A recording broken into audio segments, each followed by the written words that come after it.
अस्सलाम वालेकुम। मैं आज आपके साथ शेयर कर रही हूँ पफ पेस्ट्री की बहुत ही आसान और ओरिजिनल रेसिपी। पफ पेस्ट्री को बनाने का बहुत ही आसान और एक अमेजिंग सा तरीका आपके साथ शेयर करूँगी। इसकी डो भी बहुत ही आसान तरीके से आपके सामने बना के शेयर करूँगी और इसको बेक करने तक सारे ही टिप्स और ट्रिक्स आपके सामने बताऊंगी। मैं आपको बेक करने का टेम्परेचर भी मैं आपको बताऊंगी कि आप कितनी आसानी से इसको बेक कर सकते हैं कि इसकी सारी ही लेयर्स आराम से ओपन हो जाती हैं।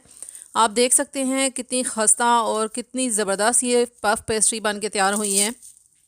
वीडियो को बिल्कुल भी स्किप ना कीजिएगा ताकि आप भी इतनी ही आसानी से डो भी घर पे बना सकें और रमज़ान के लिए डिफरेंट रेसिपीज़ भी बना के तो सेव कर सकें। आप देख सकेंगे कि कितनी आसानी से मेरी तरह आप भी इसे घर पे ही बना के तैयार कर सकेंगे।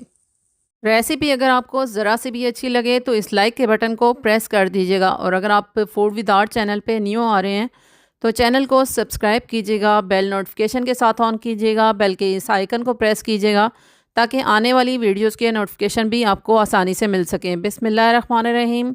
शुरू अल्लाह के पाक नाम से जिसकी रहमतें और बरकतें हम सब के खानों में शामिल हैं। पेस्ट्री की डो बनाने के लिए यहाँ पे मैं ले रही हूँ 2 कप मैदा और अगर इसका वज़न करें तो इसका वज़न तकरीबन 250 से 260 ग्राम है और इसमें मैं आधा छोटा चम्मच नमक का ऐड कर रही हूँ और इसके साथ ही मैं बटर ऐड कर रही हूँ। बटर तकरीबन 30 ग्राम है। अगर स्पून के हिसाब से आप देखें तो ये 2 से ढाई बड़े चम्मच जो होते हैं खाने के, वो 2 से ढाई बड़े चम्मच हैं, लेकिन अगर ग्राम में आप देखें तो ये बटर मैंने 30 ग्राम लिया है। इसको अब मैं अच्छी तरह इस मैदे के साथ मिक्स कर रही हूँ। हाथों की मदद से सारे ही मैदे के साथ इसको अच्छी तरह मिक्स करना है। मिक्स करने के बाद ये रूम टेम्परेचर पानी है और अगर आजकल सर्दियां हैं तो थोड़ा सा आप इसे गर्म कर सकते हैं, लेकिन नीम गर्म भी नहीं करना है, सिर्फ ये रूम टेम्परेचर तक होना चाहिए। तो ये पानी मैं थोड़ा थोड़ा करके इसमें ऐड कर रही हूँ। बिल्कुल भी सख्त डो भी नहीं गूंदनी है और एक नॉर्मल सी जैसे हम घर में रोटी पकाने के लिए आटा गूंदते हैं बिल्कुल वैसे ही एक सेमी सॉफ्ट सी डो गूंदनी है। ये देखिए आटा मैंने इकट्ठा कर लिया है। इस डो को मैं क्लिंग में कवर करके रख दूंगी तकरीबन 5 मिनट के लिए, क्योंकि आप देख सकते हैं कि ये डो अभी बिल्कुल परफेक्ट नहीं है, रफ सी डो गूंदी हुई थी। एक ही बार में डो अगर गूंदी हो तो एक ही बार में नहीं गूंदी जा सकती है, तो इसे मैंने स्टे के लिए रख दिया था और आप देख सकते हैं अब मैं इसे गूंदती जा रही हूँ तो बहुत ही परफेक्ट सी इसकी शेप बन रही है। तो मैं इसको दोबारा से अच्छी तरह गूंद रही हूँ। अब तकरीबन 2 से ढाई मिनट के लिए मैंने इसे ऐसे मैट पे रख के तो गूंद लिया था। अब मैं इसके 2 इक्वल साइज़ के पेड़े बना लूँगी। पेड़े बना के तो फिर मैं उनको कवर करके स्टे के लिए रख दूँगी। ये देखिए इक्वल साइज़ के 2 पेड़े मैंने बनाए हैं और अब मैं इन्हें क्लिंग में कवर करके तकरीबन 20 मिनट के लिए इनका कवर करके साइड पर रख दूँगी। और यहाँ पे मैं पेस्ट्री बनाने के लिए ले रही हूँ। पफ पेस्ट्री बनाने के लिए मैंने सॉफ्ट बटर ले लिया है और इसका वज़न तकरीबन 130 ग्राम है। इसको मैंने अच्छी तरह मिक्स कर लिया था। अब जो 2 पेड़े हमने स्टे के लिए रखे थे उसमें से एक पेड़ा मैंने ले लिया है और एक को मैंने वैसे ही क्लिंग में कवर करके रख दिया है।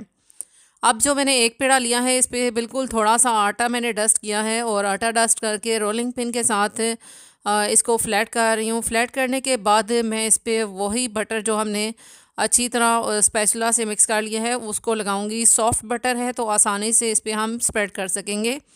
आप देख सकते हैं कि मैंने इसको अच्छी तरह बेल लिया है, जितनी आसानी से और जितना पतला मैं इसको बेल सकती थी मैंने इसको बेल लिया है। और अब इवनली मैं इस पर बटर स्प्रेड कर रही हूँ। एक थिन सी लेयर बनानी है बटर की। तो आपको मैं दोबारा यहाँ पे बताती चलूँ कि अगर आप बटर का इस्तेमाल नहीं करना चाहते हैं तो घी से बना के मैंने मार्जरीन की एक रेसिपी शेयर की है, आप उसको भी देख लीजिएगा। मैं उसका लिंक जो है वो डिस्क्रिप्शन में दे दूँगी। ये देखिए मैंने एक पतली सी तह लगा दी है इस पूरी ही डो पे जो हमने रोटी बेल के रखी थी।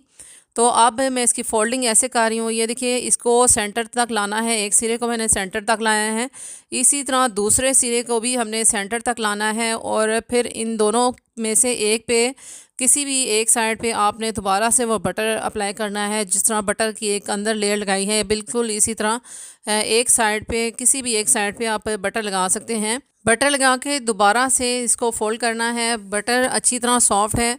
फ्रिज में से निकाल के मैंने सुबह ही रख दिया था और ये शाम के टाइम में पफ पेटीज़ की डो बना रही हूँ। तो तो आप देख सकते हैं कि बटर बहुत अच्छी तरह सॉफ्ट है, रूम टेम्परेचर पे है, तो बहुत ही आसानी से हम इसको स्प्रेड कर पा रहे हैं। आप फोल्डिंग के सारे ही स्टेप्स बहुत अच्छी तरह नोट कीजिएगा, फोल्डिंग बिल्कुल इसी तरह कीजिएगा। और यहाँ पे एक जो पेड़ा मैंने फ्लैट किया था उसके साथ ये मैंने ऐसे इसको बेल लिया है, और बेलने के बाद मैंने इसकी फोल्डिंग कर ली है। और यहाँ पे मैं आपको दूसरा पेड़ा लेके बता रही हूँ कि दूसरे पेड़े को भी मैंने ऐसे ही बटर लगा के तो उसकी भी फोल्डिंग ऐसे ही कर दी थी। तो दोनों को फ़ोल्ड करके दोनों के ऊपर बटर लगा के तो उनको कवर करके तकरीबन 15 से 20 मिनट के लिए फ़्रिज में रखना है। ये देखिए मैं इनको कवर करके क्लिंग में कवर करके अच्छी तरह तो फिर फ्रिज में रख रही हूँ 15 से 20 मिनट के लिए। 20 मिनट के बाद मैं एक डो लेके तो इसे फ्लैट करने लगी हूँ, लेकिन इस टाइम पे मैं इसे बहुत ज़्यादा फ्लैट नहीं करूँगी और ना ही मैं इसे बहुत ज़्यादा दबा दबा के इसे प्रेस करूँगी। तो इस टाइम पे बटर अच्छी तरह अंदर लेयर्स में सेट हो चुका है, क्योंकि हमने बटर को ही सेट करने के लिए फ्रिज में रखा था डो को। तो बटर अंदर अच्छी तरह थोड़ा सा सेट हो चुका है, लेकिन अगर हम बहुत ज़्यादा दबा दबा के इसे प्रेस करेंगे रोलिंग पिन से तो बटर बाहर निकल आएगा, लेकिन बहुत ही आराम से इसको प्रेस करना है। इसी तरह दूसरी डो भी लेके तो उसको भी मैं इतना ही फ्लैट करूँगी जितना कि हमने पहले वाली डो को किया है। ये देखिए दूसरी डो भी मैं उसको आराम आराम से ऐसे प्रेस कर रही हूँ। और एक जो हमने डो बना के तैयार की थी उसकी तकरीबन 12 से 15 लेयर्स बनी थी, तो इसी तरह 12 से 15 लेयर्स दूसरी डो की भी बनी थी। तो अब हम इन दोनों डो को, जो हमने दोनों ही पेड़े बना के तैयार किए थे, इन दोनों को मैं इकट्ठा कर रही हूँ। दोनों को ऐसे ही इकट्ठा करके तो मैं इन्हें दोबारा से क्लिंग में कवर करके रख दूँगी। पफ पेस्ट्री बनाने के लिए सबसे अहम प्रोसेस इसकी फोल्डिंग ही होती है। तो इसकी फ़ोल्डिंग ज़रूर आपने नोट करनी है कि इसकी फ़ोल्डिंग कैसे की जा रही है और इसे कितनी देर के लिए स्टे दिया जा रहा है। तो यहाँ पे आप देख सकते हैं कि यहाँ पे मैं इसे कवर करके रख रही हूँ, क्लिंग में कवर करके अच्छी तरह कवर कर रही हूँ। और कम से कम मैं इसे 10 मिनट का स्टे दूँगी और फ्रिज में इसे रख दूँगी। तो फ्रिज में से निकालने के बाद मैं आपको दिखाती हूँ कि इसका नेक्स्ट प्रोसेस हम क्या करेंगे। तो 10 मिनट बाद ये देखिए मैंने निकाल के तो इसे रख दिया है मैट पे, और अब मैं इसको बेल लूँगी। आप देख सकते हैं थोड़ा सा मैंने मैदा डस्ट किया है, ज़्यादा इस पर मैदा भी डस्ट करने की ज़रूरत नहीं है। जहाँ से आपको लगे कि थोड़ा सा बटर बाहर निकल रहा है वहाँ पे आप मैदा डस्ट कर सकते हैं। बटर बाहर निकलेगा तो वो मैट के साथ चिपकेगा और रोलिंग पिन के साथ भी चिपकेगा, तो इसलिए वहाँ पे भी आप आसानी से मैदा डस्ट करेंगे तो बटर अंदर ही अच्छी तरह लेयर्स में सेट हो जाता है। तो पहले मैं रोलिंग पिन के साथ इसे बिल्कुल हल्का हल्का ऐसे कर रही हूँ, प्रेस कर रही हूँ, और इसी तरह इसको ऐसे डो को फैला दूँगी। और बहुत ही आराम से इस टाइम पे इस डो को बेलना है, बहुत ज़ोर लगा के नहीं बेलना कि किसी साइड से डो ना फटे और किसी साइड से बटर बाहर ना निकले।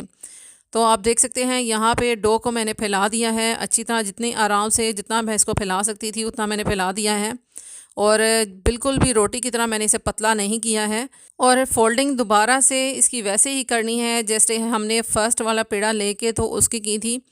फोल्डिंग वैसे ही करके तो इसको बस इसी टाइम पे फ़ोल्ड करना है, बार बार इसको बेल के तो फ़ोल्ड नहीं करना है। और इस डो को ऐसे ही फ़ोल्ड करके तकरीबन 10 मिनट के लिए कवर करके फिर से फ्रिज में रखना है।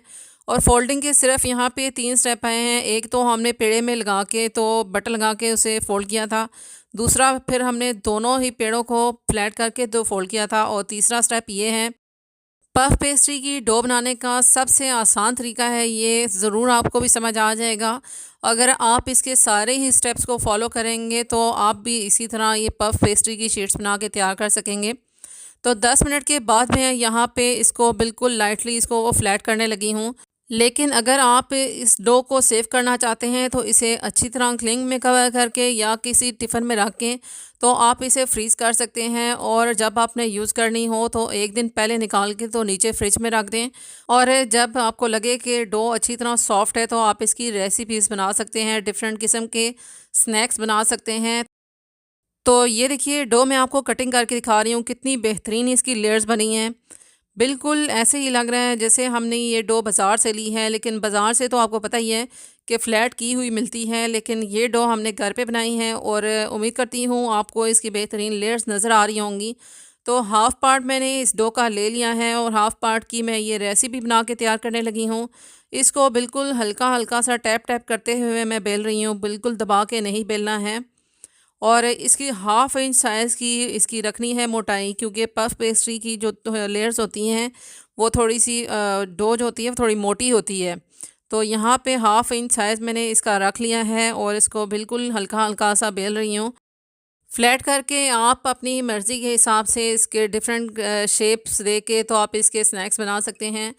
लेकिन जो मैंने यहाँ पे स्नैक्स बनाने हैं बग़ैर चिकन के और बग़ैर किसी वेजिटेबल्स की फिलिंग के, मैं यहाँ पे इसकी कटिंग कर रही हूँ। देखिए एक्स्ट्रा पार्ट्स मैंने कटिंग करके तो उनको भी चाय के साथ सर्व किया था, बिल्कुल भी वो ज़ाया नहीं करने हैं।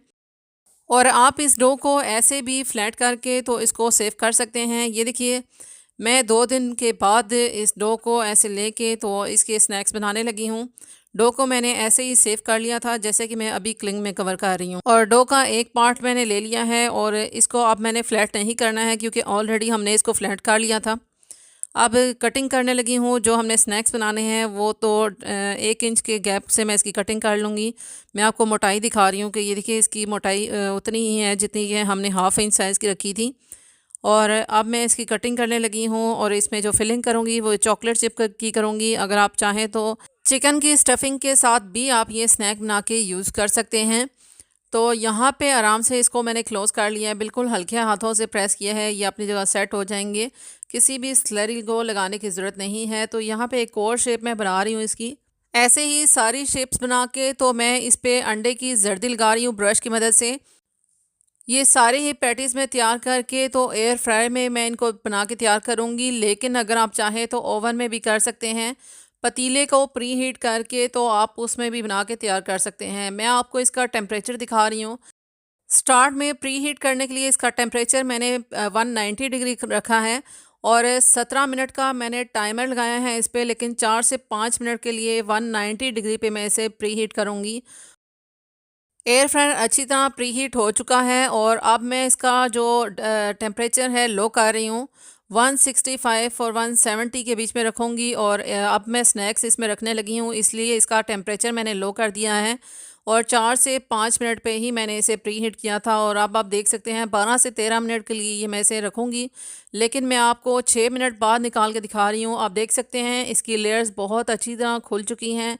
पैटीज़ जो हैं वो बहुत अच्छी तरह फूल चुकी हैं। आप देख सकते हैं ये टेम्परेचर का ही ये था सारा कमाल कि आप अगर टेम्परेचर को बैलेंस करके ये पैटीज़ बनाएंगे तो बहुत अच्छे से ही खुल भी जाती हैं और सारी ही लेयर्स बहुत अच्छी तरह क्रिस्पी बनती हैं। इसी तरह टेम्परेचर को बैलेंस करके आप इसको ओवन में भी ऐसे ही बेक कर सकते हैं। तो यहाँ पे पफ पैटीज़ बहुत ही खस्ता बहुत ही बेहतरीन बन के तैयार हो चुकी हैं।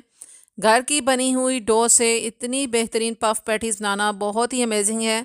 और इसी तरह अगर आप पतीले में भी बनाना चाहें तो आसानी से बना सकते हैं।